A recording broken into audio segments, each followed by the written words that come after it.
Account budget ప్రవేశపెట్టిన తర్వాత ఫైనల్గా ఇక సంవత్సరం మరో 4 నెలల్లో ముగుస్తుంది అన్న పరిస్థితుల మధ్య ఫైనల్గా చంద్రబాబు నాయుడు గారు బడ్జెట్ ప్రవేశపెట్టడం జరిగింది.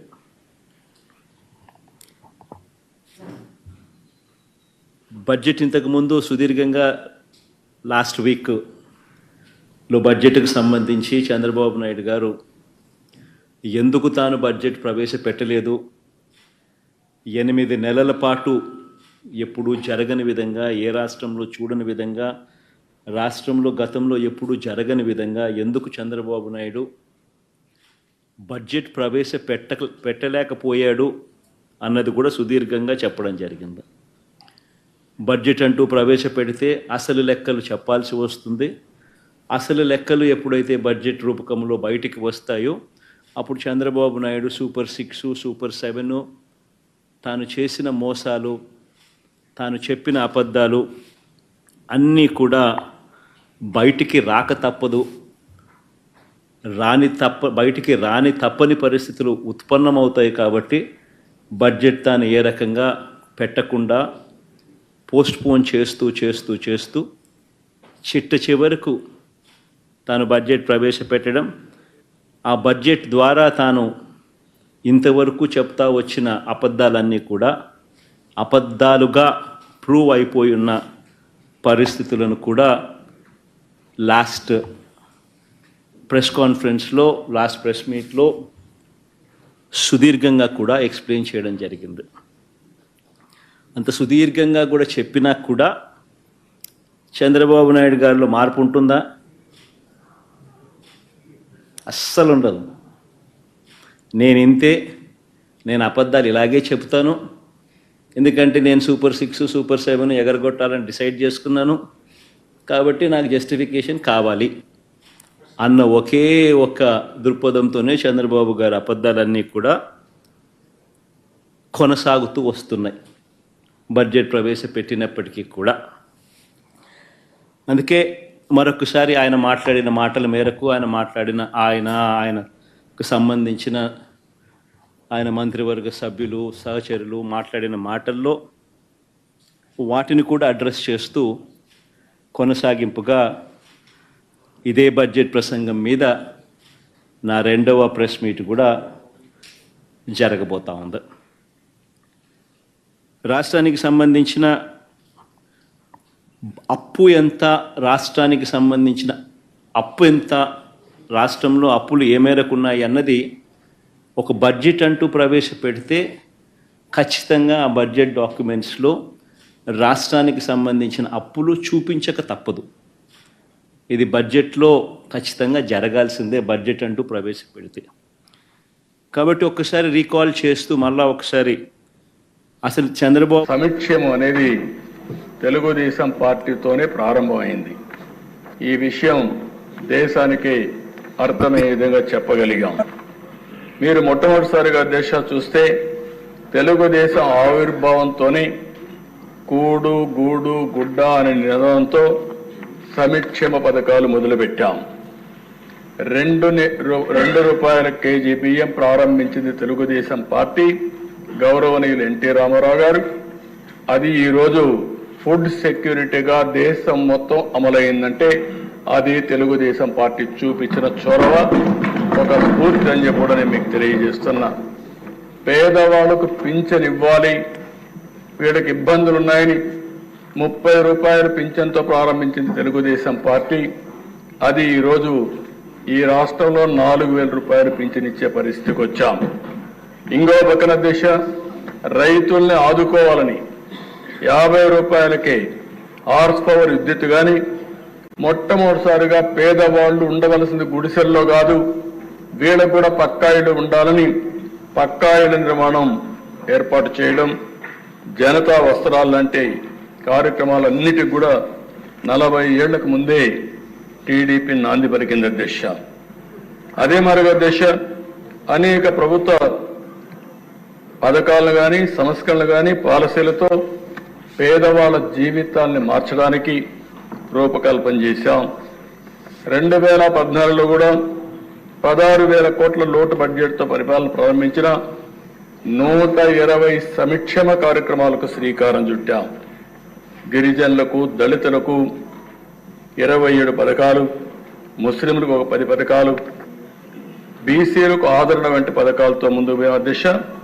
సమైక్య ఆంధ్రప్రదేశ్లోని గర్ల్ చైల్డ్ ప్రొటెక్షన్ స్కీమ్ కింద 5,000 రూపాయలు బ్యాంకులో డిపాజిట్ చేసి అందులో వచ్చే వడ్డీ, ఆ ప్రిన్సిపల్ అమౌంట్ ఆడబిడ్డల భవిష్యత్తుకు భరోసా ఇచ్చిన పార్టీ తెలుగుదేశం పార్టీ అని చెప్పి కూడా మీకు తెలియజేస్తున్నాను. ఇదే కాకుండా దిశ పోయినసారి అయితే దగ్గర 120 స్కీములు తీసుకొచ్చాం. ఎన్టీఆర్ బేబీ కిట్ కానీ, తల్లి బిడ్డ ఎక్స్ప్రెస్ కానీ అనేక సంక్షేమాలు. బీమా 5 లక్షల రూపాయలు బీమా ఇవ్వడం, మట్టి ఖర్చులకు 10,000 రూపాయలు ఇవ్వడం, కడాను ఎవరైనా చనిపోతే గౌరవప్రదంగా వీడుకోలు ఇవ్వాలని మహాప్రస్థానం పెట్టి డెడ్ బాడీని కూడా శ్మశాన వరకు తీసుకుపోయి గౌరవంగా అంత్యక్రియలు చేపించేదానికి శ్రీకారం చుట్టాం. దిశ ధన్యవాదాలు తెలియజేసుకున్నా అధ్యక్ష. నాకు సంపూర్ణమైన విశ్వాసం ఉంది అధ్యక్ష. ఇది మొన్న మహారాష్ట్రకి వెళ్తే నేను ఆ మాట చెప్తున్నప్పుడు ప్రతిసారి మన రాష్ట్రం మీద చాలా బాధ అనిపించింది. మహారాష్ట్ర $1 ట్రిలియన్ ఎకానమీ అవ్వాలని మనస్ఫూర్తిగా కోరుకుంటున్నానని. నా మనసులో ఇబ్బంది పడింది ఏంటంటే మన రాష్ట్రానికి ఎందుకు అది బలంగా చెప్పలేకపోయామనేది. కాకపోతే మనకు వారసత్వం వచ్చిన సమస్యలు కాబట్టి ఆ రోజున చెప్పలేకపోయాను. ఈ రోజు నాకు 150 రోజుల గౌరవ ముఖ్యమంత్రి గారి అనుభవంతో కూడిన ఈ పాలనలో నాకు సంపూర్ణమైన విశ్వాసం ఉంది అధ్యక్ష. ఆంధ్రప్రదేశ్ $1 ట్రిలియన్ ఎకానమీగా అతి త్వరలోనే ఈ 5 సంవత్సరాలు వెళ్తుందని మనసు సంపూర్ణ విశ్వాసం ఉంది. $1 ట్రిలియన్ మన ప్రజలకు అర్థం అవడానికి 7,65,000 కోట్ల ఎకానమీ. గత ప్రభుత్వం మనల్ని ఎకానమీని నిర్వీర్యం చేసింది, ఇబ్బంది పాలు చేసింది, అన్ని రంగాల్లోనూ రాష్ట్ర ప్రభుత్వాన్ని వెనక్కి తీసుకెళ్లిపోయింది. ఈ పరిస్థితుల్లో గౌరవ ముఖ్యమంత్రి గారి అనుభవం, మీ పారదర్శకత, మీ విజనరీ దృష్టి ఇవన్నీ కూడా మాకు ఈ $1 ట్రిలియన్ ఎకానమీ వైపు పరిగెడుతున్నాయి అన్న దాంట్లో ఏమాత్రం సందేహం లేదు అధ్యక్ష.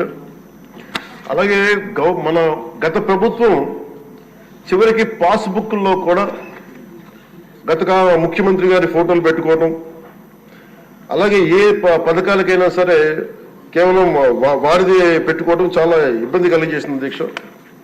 ముఖ్యంగా ముఖ్యమంత్రి గారు వచ్చి, గౌరవ ముఖ్యమంత్రి గారు వచ్చి ఎప్పుడు కూడా ఎవరికి కూడా గుర్తింపు లేనివి, ఆలోచించనివి కూడా వాళ్ళని ముందుకు తీసుకొచ్చి వాళ్ళని ముఖ్యంగా నేను చెప్తుంది మొన్న చాలాసార్లు కొన్ని సందర్భాల్లో ముఖ్యమంత్రి గారి దృష్టికి తీసుకెళ్తే యల్లాప్రగడ సుబ్బారావు గారి గురించి ఎవరికి తెలియదు అధ్యక్ష, చాలా తక్కువ మందికి తెలుసు. వారి పేరుని నేను ఒక మాట ప్రస్తావించగానే ఆయన దృష్టికి తీసుకురాగానే ఆయనకి పేరు పెట్టడం ఆయన దార్శనికతకి చాలా అర్థం పడుతుంది అధ్యక్ష.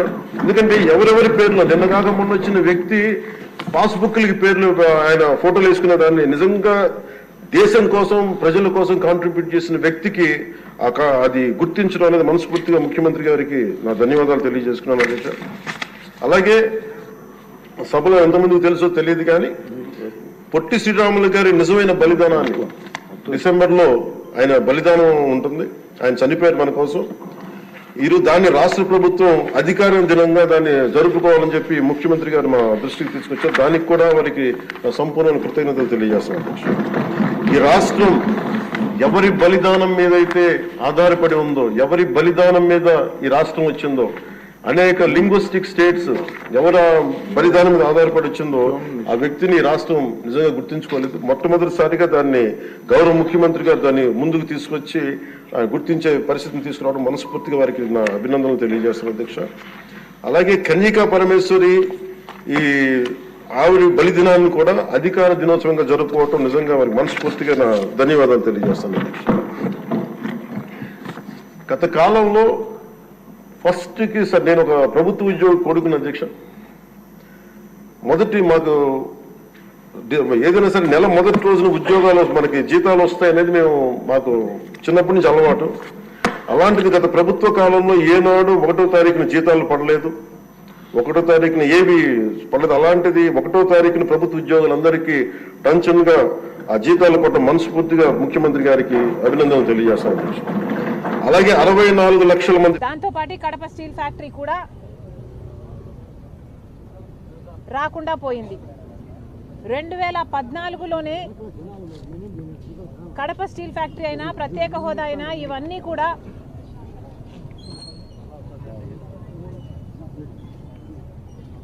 కూడా సాకారం అవ్వాల్సి ఉంటే బీజేపీ పార్టీ పుణ్యమా అని 2014లో అధికారంలోకి వచ్చారు.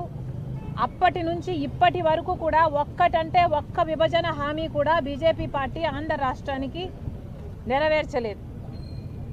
ఇది అహంకారం కాకపోతే ఏమిటి? కడప స్టీల్ ఫ్యాక్టరీ సెయిలే చేయాలి అన్నది విభజన హామీ అయితే కుదరదు అని తేల్చి చెప్పింది బీజేపీ పార్టీ. ఎంత ఆంధ్ర రాష్ట్రం అంటే ఎంత చిన్న చూపు కాకపోతే ప్రత్యేక హోదా ఇవ్వలేదు, ఒక్క విభజన హామీ నెరవేర్చలేదు, కనీసం కడప స్టీల్ ఫ్యాక్టరీ కూడా కుదరదు అని తేల్చి చెప్పింది బీజేపీ పార్టీ. అలాంటి బీజేపీ పార్టీకి పోయిన 5 సంవత్సరాలైనా, ఇప్పుడైనా, అంతకు ముందైనా అదే బీజేపీ పార్టీకి మద్దతు ఇస్తున్నారు జగన్మోహన్ రెడ్డి గారైనా, చంద్రబాబు గారైనా. ఒక్క విభజన హామీ కూడా నెరవేర్చకపోయినా కూడా అదే బీజేపీ పార్టీతో డ్యూయెట్లు పాడుతూ తిరిగారు చంద్రబాబు గారు, జగన్మోహన్ రెడ్డి గారు. చంద్రబాబు గారు 2014లో ముఖ్యమంత్రి అయ్యారు. Kadapa steel factory BJP party మేము కట్టము అని తేల్చి చెప్పాక ఆఖరికి ఇక చంద్రబాబు గారు అధికారంలోంచి ఆయన టర్మ్ అయిపోయింది అన్న టైంలో 4.5 సంవత్సరాలు అయిపోయిన తర్వాత తాపీగా కడప స్టీల్ ఫ్యాక్టరీ ఇక ఎన్నికల కోసమన్నా వాడుకుందాం అనుకున్నారో ఏమో, కడప స్టీల్ ఫ్యాక్టరీ దగ్గర మళ్ళీ ఇదిగో ఈ టెంకాయలతో మళ్ళీ శంకుస్థాపన చేశారు చంద్రబాబు గారు. రాజశేఖర్ రెడ్డి గారు చేసిన స్థలంలో కాకుండా స్థలం మార్చి చంద్రబాబు గారు మళ్ళీ టెంకాయ కొట్టి శంకుస్థాపన చేశారు. చంద్రబాబు గారి ప్రకారము 4,000 ఎకరాలు భూమి ఇచ్చి 3 మిలియన్ టన్ల ప్లాంట్ కట్టాలి అన్నది చంద్రబాబు గారి ఉద్దేశం. తీరా 6 నెలలు అయిపోయింది, ఎలక్షన్లు అయిపోయాయి, చంద్రబాబు గారు ఓడిపోయారు. 2019లో జగన్మోహన్ రెడ్డి గారు ముఖ్యమంత్రి అయ్యారు. ముఖ్యమంత్రి అయిన 6 నెలలకు మళ్ళీ ఇదిగో ఇదే టెంకాయ మళ్ళీ కొట్టారు. మళ్ళీ ఇంకొక స్థలం మార్చి ఆయన మళ్ళీ శంకుస్థాపన చేశారు. ఆ రోజు జగన్మోహన్ రెడ్డి గారు చెప్పిన మాటలు, ఎన్నికలు 6 నెలలు ఉంది అనంగా టెంకాయ కొడితే దాన్ని మోసము అంటారు, అదే అధికారంలోకి వచ్చిన 6 నెలలకే టెంకాయ కొడితే దాన్ని చిత్తశుద్ధి అంటారు అని ఆస్కర్ డైలాగులు చెప్పారు జగన్మోహన్ రెడ్డి గారు. చిత్తశుద్ధి అంటే ఏమిటో నేను 3 ఏళ్లలో చూపిస్తా, ఈ ప్లాంట్ కడతాను అని జగన్మోహన్ రెడ్డి గారు ఆ రోజు చెప్పిన మాట. దే చెమ్మలమడుగులో నేను పుట్టాను, పుట్టిన రుణం నేను తీర్చుకుంటారు అని ఇదిగో ఇదే టెంకాయ కొట్టి జగన్మోహన్ రెడ్డి గారు శంకుస్థాపన చేసింది 2019లో. ఆ తర్వాత జగన్మోహన్ రెడ్డి గారి కాలయాపన వల్ల అలా కాలం గడిచిపోయింది. 3 ఏళ్ల తర్వాత